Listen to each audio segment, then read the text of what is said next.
Hello po, no. So, merong principal one ano sa akin, chat. Oo. Ang reklamo niya, ang kanyang sentiment, nagparank daw siya o nag-apply siya for reclassification. Ang in-applyan daw niya ay P2, P3, P4. Kasi iniisip daw niya, bahala na yung division office. Tama naman. Kung saan siya mag-fit. Ayun, nilagay daw siya sa P4 at nag-rank 1 siya. Gayon. Di ba? Ngayon, nakita raw niya doon sa endorsement, sa mga i-endorse sa ECP, wala siya sa list.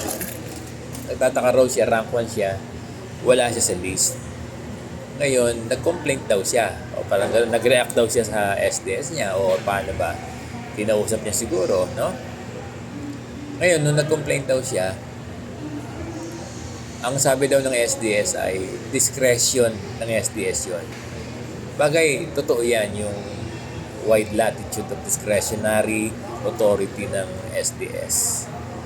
Oo.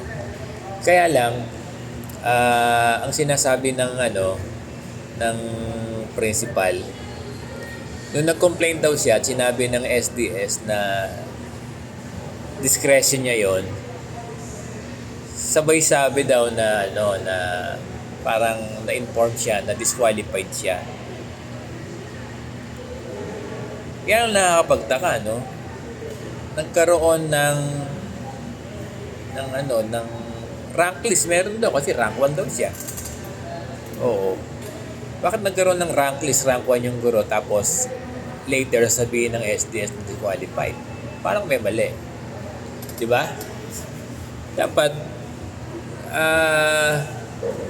at the start pa lang na ini-screen. Yung preliminaries pa lang ng screen ng papers. Katulad dito sa mga teachers natin sa ECP, sinasabi ka agad na DQ. Diba? Di ka na paabutin dun sa comparative assessment. Doon pa lang sa preliminary, sa unang assessment pa lang, dapat sasabihin na rin na disqualified ka. Natapos yung ranking, nag-rank 1 pa yung guro, tapos sasabihin ng SDS daw disqualified siya. So magkakaroon nga ng issue, no? Kaya hindi mo masisi yung principal one na nagreklamo. Nag-rank 1 pa nga siya, no? Nagiget ba niya? Paano siya madi-DQ nagkaroon nga ng rank list, naglabas ng rank list, rank 1 siya, kaya lang doon sa endorsement wala daw yung pangalan niya. Ano? So masakit nga yun, masakit. So kung nagalit man niya, kung nagreklamo man yung guro, nauunawaan natin. Kasi mukhang na-deprive siya, no? Mukhang cheated siya. Yes.